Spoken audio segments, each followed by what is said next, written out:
Selamat pagi anak teacher yang ada di rumah kelas 5. Apa kabar pagi hari ini? Kita jumpa kembali untuk belajar dalam bab yang keempat. Teacher berharap semua anak teacher sudah mempersiapkan dirinya, mempersiapkan bukunya dan Alkitabnya. Sebelum kita masuk ke penjelasan materi yang keempat, mari teacher mengajak kita semua untuk bersama-sama berdoa. Mari kita berdoa.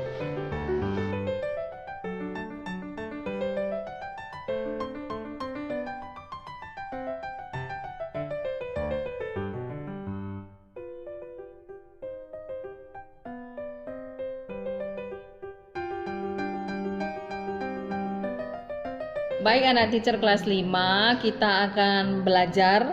Namun sebelumnya teacher ingatkan kembali tentang materi kita minggu yang lalu yang teacher lakukan lewat video call, yaitu apa arti bertobat. Ya sayangku ya. Yang pertama tentang pengertian bertobat. Anaknya boleh ingat kembali, buka kembali bukunya halaman 15. Apa itu bertobat? Bertobat berasal dari bahasa Ibrani yang artinya shu, berarti berputar, berbalik kembali. Maksudnya hidupnya yang buruk, hidupnya yang gelap berputar menjadi hidupnya yang benar sesuai dengan firman Tuhan. Jadi ada perubahan dari hidup gelap, hidup gak benar menjadi hidup yang benar atau hidup yang berkenan kepada Tuhan Allah. Itu tentang pengertian bertobat halaman 15. Kemudian bagian B, syarat mutlak diselamatkan.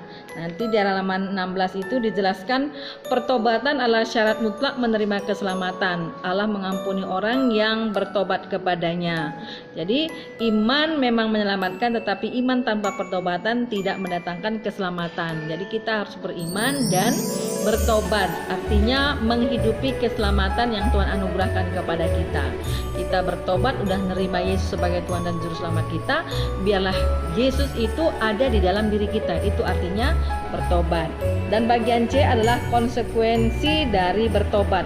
Pada waktu kita menjalani hidup kita bertobat, ada konsekuensi yang harus kita jalani. Contohnya, kita harus berbeda. Kalau orang suka berbohong, kita tidak lagi suka berbohong. Itu artinya konsekuensi yang harus kita jalani. Kita harus berbeda dalam perjalanan ke depan. Mungkin nanti sesama teman, kalau temannya suka berantem, kita nggak suka berantem. Temannya suka ngomong jorok, kita nggak boleh suka ngomong jorok. Artinya itu yang harus kita jalani dalam kehidupan pertobatan kita, sayang. Dan yang keempat bagian D, bertobat dan tidak bertobat. Itu halaman 18 dikisahkan bagaimana hidup yang bertobat dan hidup yang tidak bertobat. Kisah tentang Joshua. Dalam zamannya itu Joshua setia mengikut Tuhan, sementara yang lain setia mengikut pengertiannya sendiri. Begitu, ada perbedaan.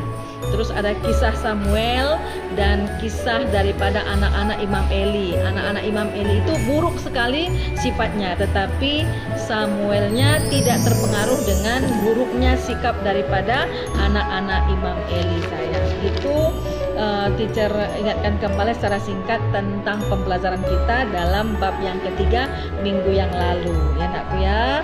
Oke sayang, sekarang kita akan masuk ke dalam bab yang keempat yang berjudul mengapa harus bertobat. Nah, bagian yang ke A, Allah itu kudus. Mengapa kita harus bertobat? Yesaya 59 ayat yang kedua, bahwa yang merupakan pemisah antara kamu dan Allahmu adalah dosamu. Jadi kita tidak akan bisa berjumpa dengan Allah kalau kita tidak bertobat. Ya sayangku, karena apa? Karena Allah kudus sementara kita ini berdosa. Sejak manusia jatuh ke dalam dosa, maka sejak itulah manusia mengalami keterpisahan dengan Allah. Manusia berdosa sangat tercela, terhina dan merupakan kekejian di mata Allah. Itu sebabnya manusia berdosa harus bertobat supaya Allah menguduskannya kembali. Saat bertobat, Allah mengampuni segala dosa. Jadi kita bertobat karena Allah kudus. Karena kita tidak bisa menghampiri Allah kalau kita tidak berada dalam pertobatan dan dikuduskan oleh Allah itu sendiri. Itu yang pertama sayangnya, mengapa kita harus bertobat, karena Allah kita itu kudus. Kalau kita mau berjumpa dengan Tuhan, kita harus dikuduskan oleh Tuhan Allah dengan pertobatan kepada Dia. Yang bagian B, kenapa kita harus bertobat? Karena dosa itu kekejian, ya. Dosa itu kekejian. Bagi manusia, dosa itu dapat menjadi kesenangan, ya. Kalau orang yang tidak mengenal Tuhan, dosa itu adalah kesenangan. Contohnya berbohong, itu mungkin dia senang karena dia berbohong, dia tidak dihukum sama mama papanya, atau dia senang omong jorok, ya kan? Dia senang malas, dia senang menghina, bisa aja. Tetapi bagi Allah dosa adalah kekejian, kenajisan. Itu sebabnya pada setiap orang berdosa harus minta pengampunan daripada Tuhan Allah. Walaupun manusia itu berbuat dosa, tetapi Allah sangat mengasihi manusia. Nah, anak teacher, dalam halaman 25 kita mau membaca satu kisah bagaimana Allah sangat murka terhadap kekejian dosa manusia itu. Alnya terakhir, pada suatu hari ketiga bangsa Israel dalam perjalanan ke tanah Kanaan, Korah, anak-anak Eliab dan kawan-kawan mereka memberontak melawan Musa. Mereka mempersoalkan Musa sebagai pemimpin. Melihat itu Allah murka. Perbuatan mereka terhadap Musa sama seperti kepada Allah. Allah menghukum mereka. Bumi membuka mulutnya dan menelan semua orang yang memberontak. Mereka semua turun hidup-hidup ke dunia orang mati, juga bersama seisi rumah dan keluarganya. Nanti anak-anak boleh perhatikan dalam Bilangan 16 ayat 1 sampai 50. Allah tidak membiarkan dosa, kekejiannya membangkitkan amarahnya. Artinya bahwa setiap kita melakukan perbuatan dosa, di situ kita menunjukkan kekejian di hadapan Tuhan, dan kekejian di hadapan Tuhan itu mendatangkan murka Allah bagi kita. Namun di dalam halaman 26 bagian C, Allah mencari orang berdosa. Murka Allah terhadap dosa tidak dapat dibendung. Artinya bahwa dosa, Allah tidak pernah kompromi terhadap dosa. Pasti ada konsekuensi setiap perbuatan dosa. Tetapi Allah tidak membenci manusia. Yang dibenci Allah itu adalah perbuatan dosanya. Allah membenci dosa, tetapi Ia mengasihi manusia. Rencana Allah sejak semula adalah memberi kehidupan bahagia kepada manusia. Allah tidak pernah merancang kejahatan. Ia selalu merancang kebaikan untuk manusia. Kasih Allah lebih besar melampaui dosa manusia. Allah murka melihat manusia melakukan dosa, tetapi Ia juga sangat mengasihi manusia. Yohanes 3 ayat 16, apa katanya sayang? Nanti anak-anak buka dalam Alkitabnya ya sayangku ya. Salah satu contohnya adalah di halaman 26, seorang gembala mempunyai 100 ekor domba. Itu dalam Injil Lukas 15 ayat 9. Pada suatu kali ia kehilangan 1 ekor dari domba-domba itu. Gembala itu tidak pulang dengan 99 ekor yang masih ada. Ia mencari 1 ekor yang hilang sampai ia menemukannya. Artinya gembala itu tidak pernah membiarkan walaupun dia punya 99, tapi kalau hilang 1 dia akan tetap mencari yang terhilang itu. Pada waktu ia menemukannya, ia menggendong dombanya. Ia pulang dengan gembira, bahkan ia mengajak sahabat-sahabatnya bersuka cita. Lukas 15 ayat 9, aku berkata kepadamu, demikian juga ada sukacita di sorga karena 1 orang berdosa bertobat, lebih daripada sukacita karena 99 orang berdosa benar yang tidak memerlukan pertobatan. Artinya di situ kita perhatikan sayangku, Allah sangat mengasihi, Allah sangat peduli, Allah sangat mencintai kita. Yang dibenci Allah adalah perbuatan dosa kita. Yang dibenci Allah adalah ketidaktaatan kita kepada perintahnya. Itulah membuat Allah benci kepada kita. Itulah yang membuat Allah berpisah dengan kita. Makanya dengan inisiatif Allah sendiri, Allah mau menyelamatkan manusia itu kembali. Yohanes 3:16 katakan tadi, Allah sendiri yang turun untuk menyelamatkan manusia. Barang siapa percaya kepadanya tidak akan binasa, tetapi beroleh hidup yang kekal. Jadi Allah mencari orang yang berdosa karena kita adalah ciptaan yang serupa dan segambar dengan Dia. Anak teacher, sekarang kita akan masuk ke bagian D, kutub dan berkat atau kutub S berkat, halaman 27. Tentang pertobatan ada dua hal yang penting, yaitu kutuk dan berkat. Kutuk adalah sesuatu yang harus disingkirkan, bahkan sampai pemusnahan total. Nanti anak-anak baca ayatnya sayangku ya. Orang yang tidak bertobat pasti terkena kutuk. Roma 3:23, karena semua orang telah kehilangan kemuliaan Allah. Alkitab menjelaskan dalam 1 Korintus 15 ayat 56 bahwa sengat maut ialah maut dan kuasa dosa ialah hukum Taurat. Tetapi Yesus Kristus telah memberi kemenangan. Itu sebabnya Rasul Paulus menuliskan bahwa maut telah ditelan dalam kemenangan. Yesus Kristus telah menang atas maut. Kutuk adalah akibat dari dosa. Orang yang tidak bertobat akan menerimanya kekal selamanya.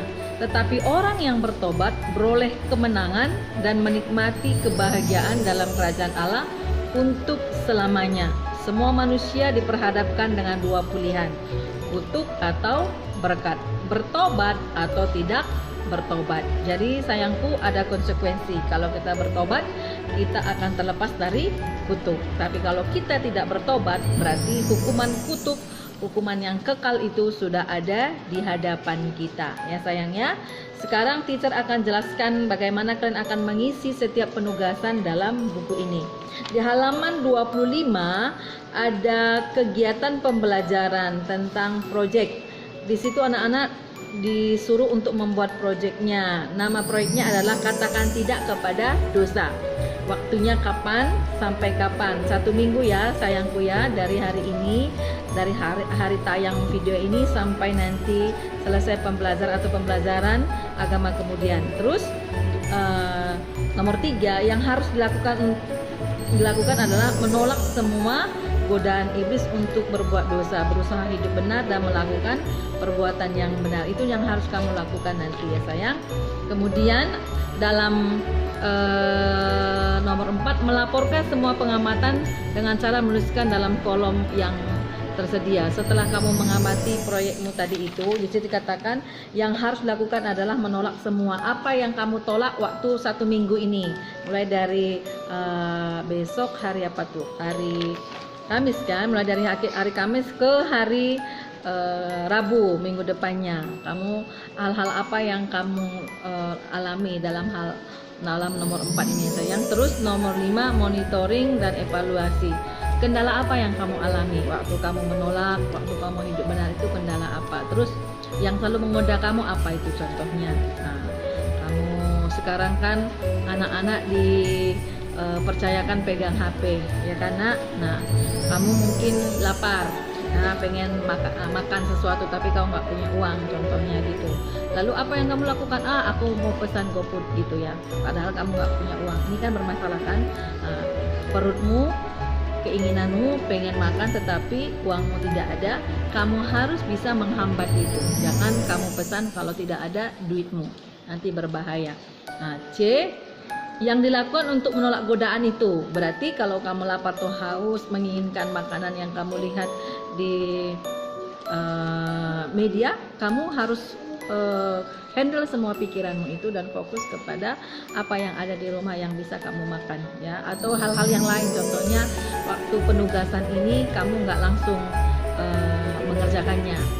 Apa yang menghalangi sehingga kamu tidak mengerjakannya? Apakah kamu main game? Apakah kamu bermain-main atau tidur-tiduran? Nah ini bagaimana caramu untuk menolak godaan itu sehingga kamu boleh melanjutkan tugas yang diberikan teacher. Nanti bagian D, saran guru dan teman kan nggak ada saran dan guru, itu dilewatkan aja sayang. Itu saja.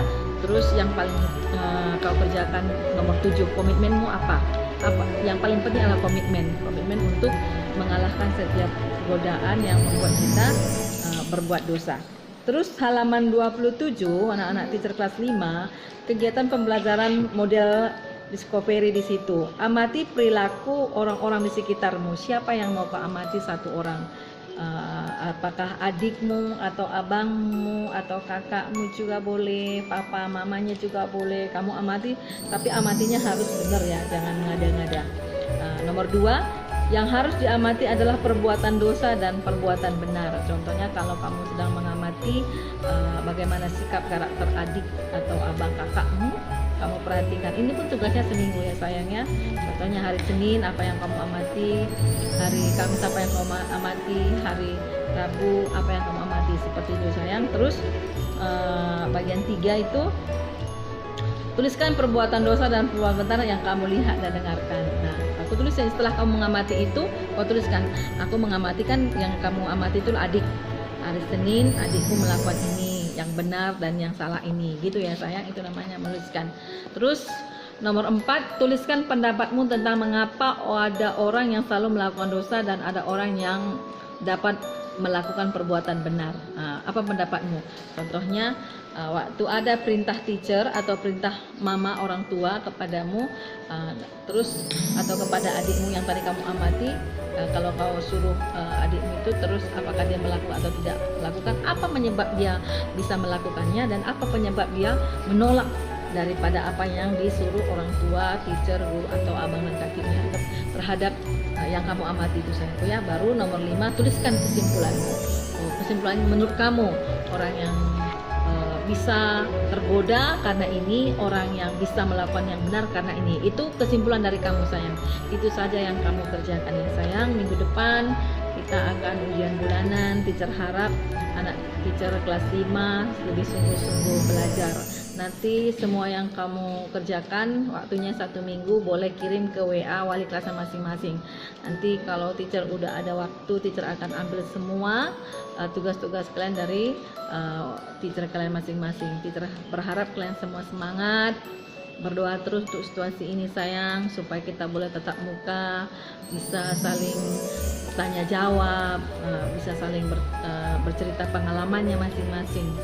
Ya sayangku ya, demikian pembelajaran kita hari ini. Teacher berharap anak-anak teacher lebih semangat menjaga kesehatan, dan teacher berharap tidak ada yang menyusahkan orang tua.